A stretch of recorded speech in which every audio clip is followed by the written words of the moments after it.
week's blog is appropriately named Motherhood and Leadership. My mother was the first person to show me unconditional love. My mother was the first one to really show me what it meant to lead vision and tenacity. Being born in the 70s and 80s with cerebral palsy, my mom had to help set the world differently to be able to get them to accept me and to get me to believe. So she was good at setting a vision that others could not see yet because she didn't have the luxury to travel the path that others did.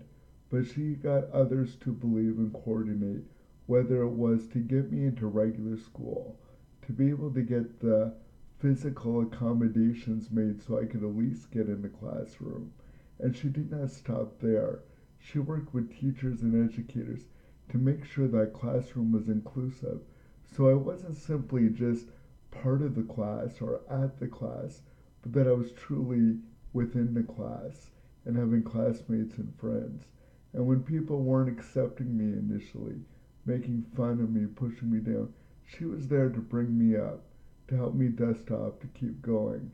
When I got to celebrate successes, she was there with me as I started getting great grades and moving on and making friends.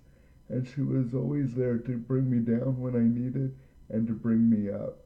And she even experienced vulnerability.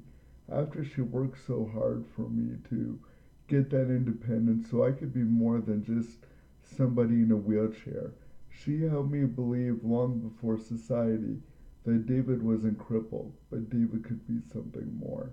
But even when I went away for school, it was the first time she became vulnerable because she would have to give up all my care to somebody else because I was moving away from home. So even though when she was always strong at first, she showed me what it meant to be concerned and weak and to embrace it. She was the first one that taught me vulnerability doesn't make you weak, but it makes you stronger than you could ever become. It helps you get empathy for others like she had. She was really helping others through change, society through change, me through change, to be able to get through what I needed to do. My mother is one of the greatest leaders and one of the first leaders I've been exposed to. She was there when I needed. She told me that when I was in the hospital, the world would get better.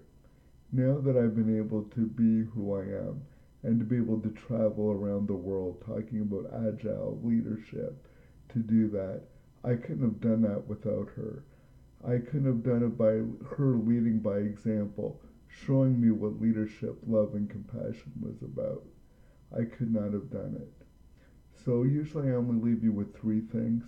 I want to leave you with one thing today. If you're so lucky, call your mom, talk to her, tell her you love her. If you're not so lucky, reflect on the memories you do have and keep memories of it. My mom unfortunately suffers from a disease that she can't remember a lot of her memories. But even if she can't remember, I always will. Remember, lead how you'd like to be led. Thank you.